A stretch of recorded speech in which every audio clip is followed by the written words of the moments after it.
Sulawesi Tenggara saja nih ya. Belum. Sudah ada mata kuliah. Oke, sepertinya semuanya. Masyarakat di wilayah pesisir Kolaka itu mengalami perubahan yang cukup signifikan. Tetapi masyarakat merasa informasi itu belum cukup menjawab keresahan mereka.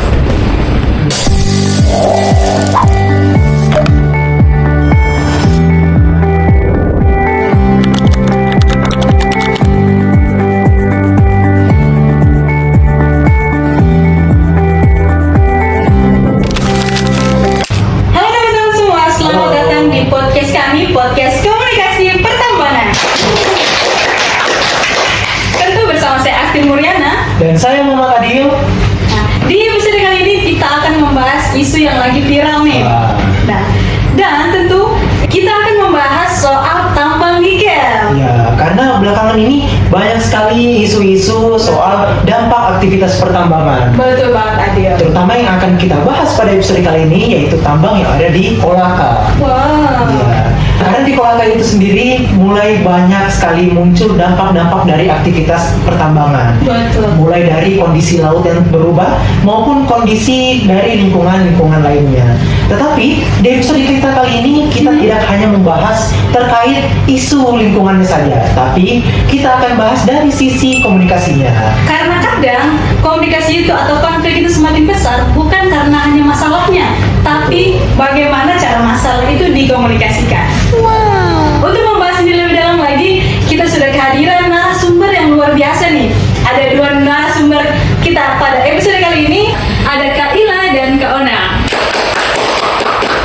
Jadi Kak Ila ini teman-teman merupakan salah satu dosen komunikasi pertambangan dan lingkungan. Kak Ila, bagaimana kabarnya Kak Ila? Alhamdulillah baik. Senang sekali bisa ikutan di acara ini. Ya, sama-sama. Dan narasumber kami yang selanjutnya yaitu ada Kak Onam. Halo Kak Onam. Halo. Jadi Kak Onam ini teman-teman merupakan salah satu aktivis lingkungan yang cukup sering turun langsung ke lapangan melihat bagaimana kondisi warga Kolaka yang terdampak aktivitas tambang. Betul. Bagaimana kabarnya Kak Onam? Hari ini kabar baik. Baik ya. Terima kasih Kak Onam telah datang ke podcast kami. Ya, terima kasih juga karena sudah diberi kesempatan untuk hadir di sini. Iya, Sama-sama, thank you Kak. juga ya buat Kak Ila ya. Ya. Wah, menarik nih ya.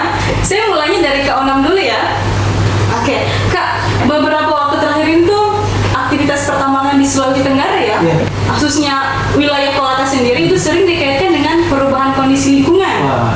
Nah, itu berdampak pada laut, berdampak pada sama warga.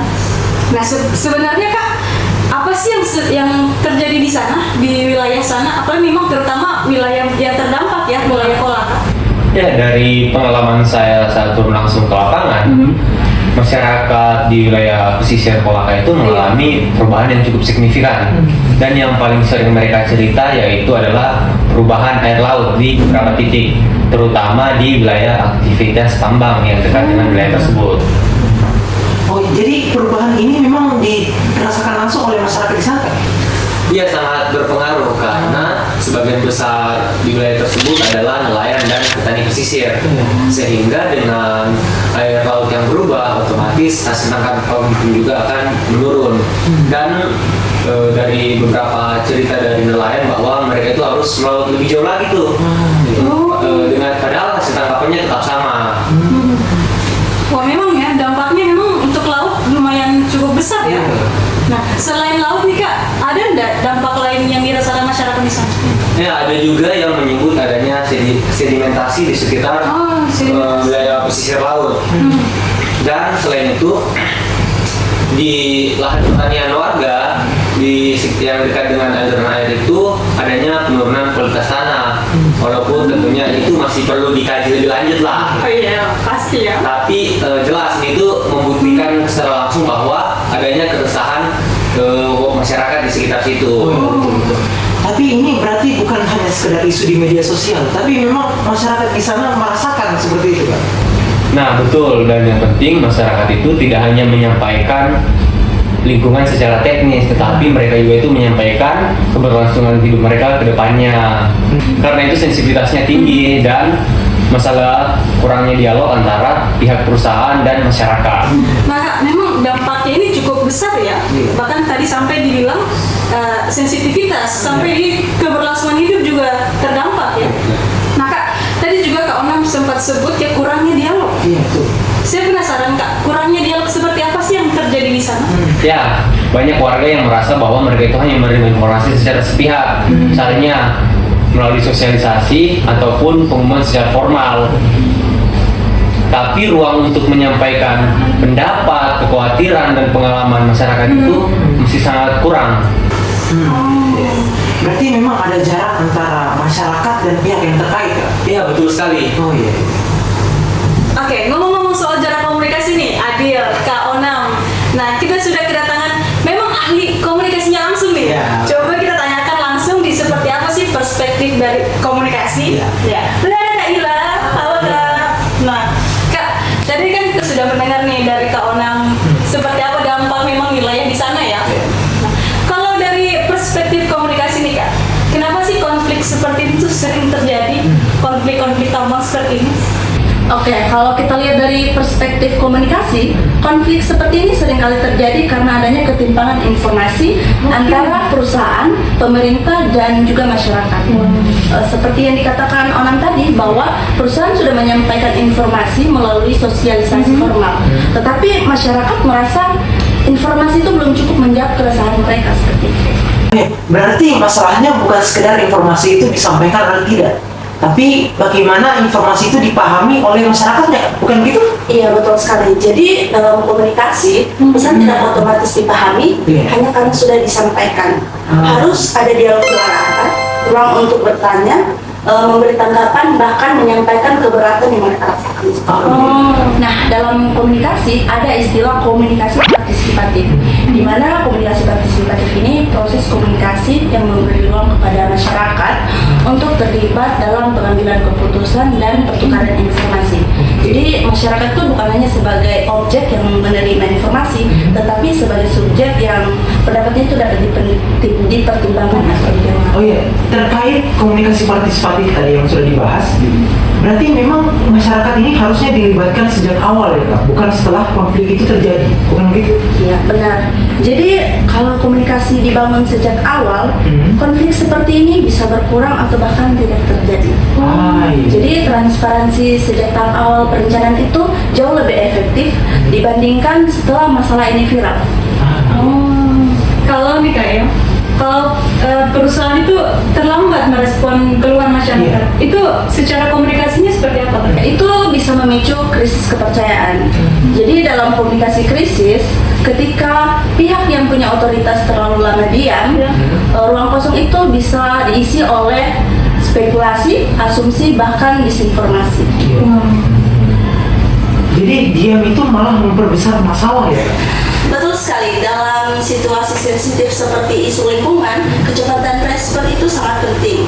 Bukan sekedar cepat bicara, tetapi penjelasannya itu harus jelas, jujur, dan berbasis data. Berarti memang bisa dibilang penyelesaian konflik seperti itu bukan cuma tentang soal teknis lapangan ya, tapi memang soal kualitas komunikasinya juga. Iya betul, karena seringkali konflik seperti ini terjadi bukan karena isu lingkungannya, tetapi karena gagalnya komunikasi antara semua pihak. Betul, setuju banget. Wah, semakin seru nih ya. Iya, ya. Obrolan kita ini di episode kali ini tentu karena memang apalagi ya, Sulawesi Tenggara itu memang salah satu wilayah di Indonesia yang memiliki aktivitas tambang itu yang cukup tinggi. Iya, betul. Betul. Apalagi memang komoditas nikelnya ya terutama. Iya, karena Sulawesi Tenggara ini punya cadangan nikel yang sangat besar. Betul. Ya, terutamanya yang kita sedang bahas sekarang ini, yaitu di Kolaka. Ya, setuju. Bahkan ya teman-teman semua, hal menariknya salah satu universitas terbesar di Sulawesi Tenggara saja nih ya. Belum. Sudah ada mata kuliah. Oke, perhatikan semuanya. Sudah ada mata kuliah khusus pertambangan sendiri nih. Iya. Ya, yaitu komunikasi pertambangan. Iya. Dan universitas yang dimaksud itu adalah Universitas Haloleo, teman-teman. Luar biasa ya hal kuliah ya. Jadi di universitas ini ada di jurusan ilmu komunikasi, ada mata kuliah komunikasi pertambangan dan juga lingkungan. Nah, kondisi ini tuh menunjukkan bahwasannya pertambangan itu tidak hanya sekedar bagaimana melihat produksi sumber daya, tapi juga melihat bagaimana komunikasi di pertambangan itu dikomunikasikan dari pihak terkait kepada masyarakat. Setuju. Nah, terakhir konflik nih, kalau kakak tuh bisa memberikan harapan singkat, Iya. apa yang paling penting agar konflik ini tidak terulang lagi nantinya? Perusahaan seharusnya lebih transparan dan konsisten dalam membangun komunikasi dengan masyarakat. Dan masyarakat juga harus benar-benar dilibatkan dalam setiap pengambilan keputusan. Wah, jadi memang bukan cuma dikasih informasi ya, tapi diajak juga berdiskusi. Karena komunikasi yang sehat ini menjadi jembatan untuk menyelesaikan konflik. Betul. Tepat sekali. Wah, seru sekali nih ya. Memang podcast kita kali ini luar biasa ya, karena Iya. memang senang juga bisa ngobrol-ngobrol sama orang-orang hebat di sini ya. Ya, karena dari podcast ini kita belajar bahwasannya tambang itu bukan cuma persoalan ekonomi dan juga lingkungan. Betul. Tapi memang bagaimana komunikasi itu dibangun antara pemerintah, Iya. perusahaan dan juga Ya, masyarakat. dan kalau transparansi ada, dialog berjalan dan juga masyarakat merasa terdengar, konflik bisa lebih berkurang. Betul. Wah, seru sekali ya obrolan kita hari ini. Apalagi memang kita ngobrol-ngobrol ya sama orang-orang hebat yang ada di sini. Nah, boleh tepuk tangannya dong buat narasumber kita yang sudah hadir.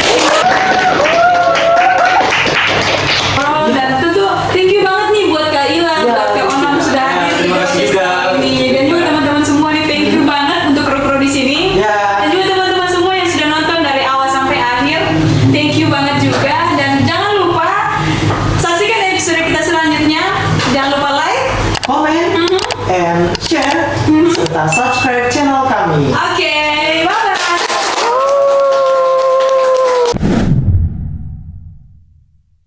One is the loneliest number that you'll ever do.